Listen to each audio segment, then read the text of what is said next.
یہ بہت عام رجحان ہو گیا ہے کہ ہم بیبی رائمز لگاتے ہیں، ٹی وی لگاتے ہیں، بیبی ٹی وی لگاتے ہیں اور بچے کو کچھ نہ کچھ کھلانا شروع کر دیتے ہیں، کیونکہ جب وہ ٹی وی لگا ہوتا ہے تو وہ بے خیالی میں کھاتا ہے۔ اس کو ہم کہتے ہیں مائنڈ لیس ایٹنگ، جو بے خیالی میں آپ کھاتے ہیں، بچے کو پتہ نہیں ہے اور بے خیالی میں اس کو جو چاہے آپ نے کھلا دیا، وہ ٹی وی کے اندر لگا ہوا ہے یا موبائل میں لگا ہوا ہے، گیم دیکھ رہا ہے یا وہ کوئی رائم سن رہا ہے یا کوئی کارٹون دیکھ رہا ہے۔ ایسا نہیں کیجیے، ایسا نہیں کیجیے، یہ بہت خطرناک بات ہے، اس سے بچیے۔ دوسری بات، اگر آپ کا بچہ کھانا نہیں کھا رہا تو اس میں کیا کرنا چاہیے؟ اس میں آپ کو سب سے مؤثر طریقہ آپ کو بتا رہا ہوں۔ دو کام کیجئے، آپ کی زبان سے آپ کا بچہ یہ نہ سنے کہ تم تو کھاتے ہی نہیں ہو۔ میں آپ کو بتاؤں، آپ کے کلام میں جادوئی اثر ہے۔ وہ بچہ جس نے اپنی ماں، اور میرے پاس بہت سے لوگ آتے ہیں وہ کہتے ہیں میرا بچہ کھانا نہیں کھاتا، تو میں ان سے پوچھتا ہوں کہ آپ کی زبان سے اس نے یہ سنا ہے کہ تم تو کھاتے ہی نہیں ہو؟ انہوں نے کہا یہ تو روزانہ سنتا ہے۔ اور میں یہ عرض کرتا ہوں جتنی دفعہ اس نے یہ جملہ سنا ہے اتنی دفعہ اس کے لیے نہ کھانا آسان ہو گیا۔ آپ جو جملہ آپ اپنے بچے کو سناتے ہیں اس کی نفسیات پر اس کا سب سے گہرا اثر ہوتا ہے۔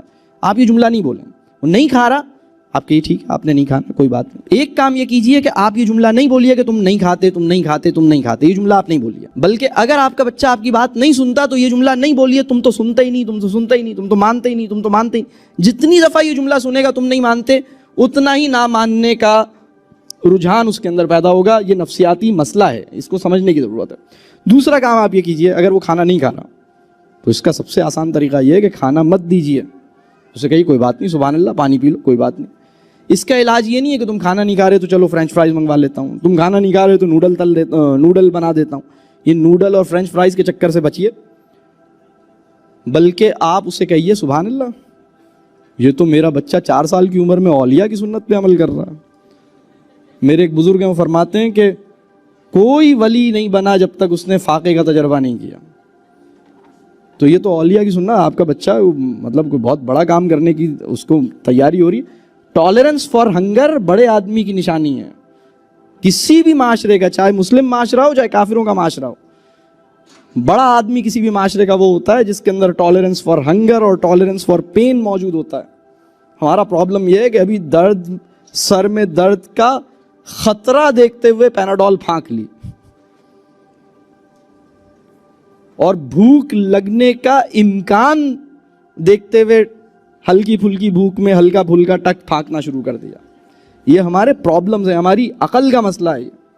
جناب ہلکی پھلکی بھوک میں تو آپ کو رہنے کا حکم ہے، اگر وہ نہیں کھا رہا اس سے کوئی فرق نہیں پڑتا۔ میں آپ کو بتاؤں، نہ کھانے سے اس کی صحت خراب نہیں ہوگی، بلکہ جب آپ کے گھر میں جو بنا تھا اس نے نہیں کھایا، آپ نے کہا ٹھیک ہے سبحان اللہ، پانی پیو، کوئی بات نہیں، کوئی بات نہیں۔ رات میں دوبارہ وہی کھانا پیش کیجیے، وہ کہہ رہا ہے نہیں یہ دوبارہ، یہ تو بھنڈی بنی ہے، بھنڈی تو نہیں کھاؤں گا، آپ نے کہا سبحان اللہ کوئی بات نہیں، پانی پلائیں، سلا دیں۔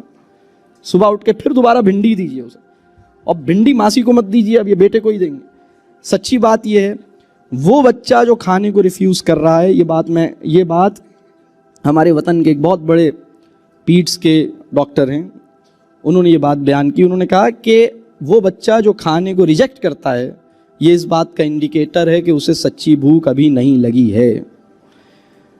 وہ یہ کہتے ہیں کہ بھوک ایسی ظالم چیز ہے کہ کچھ بھی کھانے کی چیز اگر آپ ریجیکٹ کر رہے ہیں تو اس کا مطلب ہے سچی بھوک نہیں لگی ہے۔ اگر آپ کھانے میں چوز کر رہے ہیں یہ نہیں، یہ تو میں نہیں کھا رہا، نہیں ابھی تو میں نہیں، یہ پکا ہے چلو میں نہیں کھا رہا، یہ آپ نے کیا بنا لیا، اچھا یہ دال بنی ہے میں نہیں کھا رہا، تو جب آپ کے ساتھ بھی جب یہ ہوتا ہے تو اس کا مطلب ہے اس وقت آپ کو سچی بھوک نہیں لگی ہے۔ آپ کا علاج یہ ہے کہ آپ کو صرف پانی پلایا جائے اور آپ کو باز رکھا جائے باہر برگر کھانے سے یا جوس پینے سے یا کسی اور چکر سے، اور آپ کو اگلے دن وہی چیز، جب آپ کو سچی بھوک لگے گی، کسی بھی انسان کو پتے کھا لے گا، وہ تو کریلا ایسے ہی کھا لے گا، اس کا کوئی مسئلہ ہی نہیں، یہ اسے کرنے دیں۔ اصل میں یہ بات صحت سے زیادہ مزاج، جب یہ کھانے کو ریجیکٹ کرتا ہے یہ صحت کا مسئلہ بعد میں، مزاج کا مسئلہ پہلے ہے۔